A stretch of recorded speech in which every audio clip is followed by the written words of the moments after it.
আমার ছেলেকে এখানে রেখে যেতে পারবো আমি?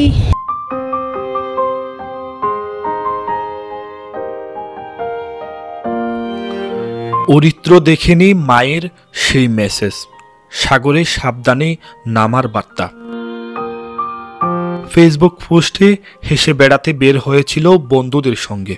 6 দিনেও তার কোনো খোঁজ মেলেনি, তাই ফিরে পাওয়ার প্রার্থনা এই মায়ের। এখন আমার একটাই আশা, আমার ছেলেকে পাবো, আমার ছেলেকে ফিরে পাওয়া পর্যন্ত আমার ছেলেকে এখানে রেখে যেতে পারবো আমি।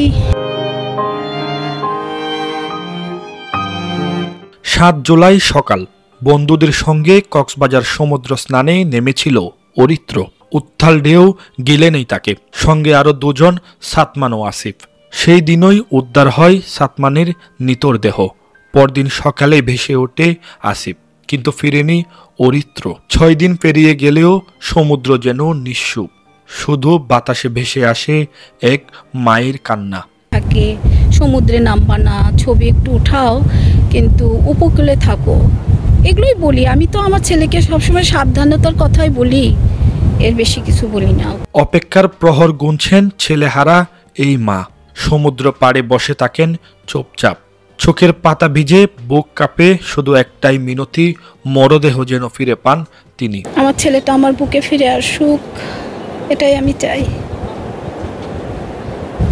এই অথৈ সমুদ্রে রেখে তো আমি আর যেতে পারবো না। আমার ছেলেকে রেখে আমি বাসায় একটা মুহূর্তও থাকতে পারবো না। এইদিকে লাইফগার্ড ও সংশ্লিষ্ট কর্তৃপক্ষের চেষ্টা রয়েছে অব্যাহত।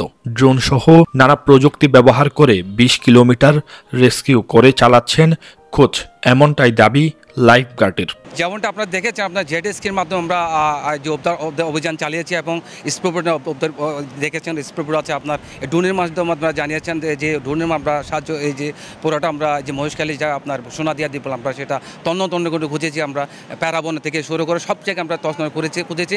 আজকেও অভিযান চলমান রয়েছে। এদিকে ঘুরতে আসা পর্যটকরা জানায়, সৈকতে এমন দুর্ঘটনা এড়াতে সচেতনতার বৃদ্ধি সহ নানা কর্মপরিকল্পনার কথা।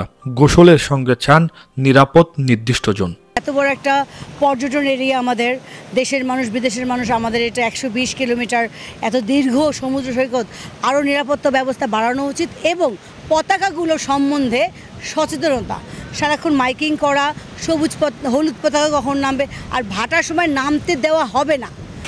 আমি আসলে যখন এসেছি তখন আমার পরিবার থেকে বলে দিয়েছিল যেভাবে 3 জন মারা গেছে ইউনিভার্সিটি থেকে, তো তোমরা একটু সাবধানে থেকো। তো সেই হিসেবে আমি চেষ্টা করছি যে বেশি দূরে না যেতে এবং গ্রুপের মধ্যে থাকতে, আর কি মানুষজনদের মধ্যে থাকতে। আনন্দ উল্লাস করতে আসি, আমরা এখানে ঘুরতে বেড়াতে আসি, হঠাৎ একটা দুর্ঘটনায় প্রবলিত হলে পরে এটা কে দায় নিবে? স্থানীয়রা বলে দিচ্ছে, ভাই আপনারা বেশি পানির মধ্যে যান না, অল্প কিছু সীমিত যায়, আপনারা আনন্দ ভোগ করেন।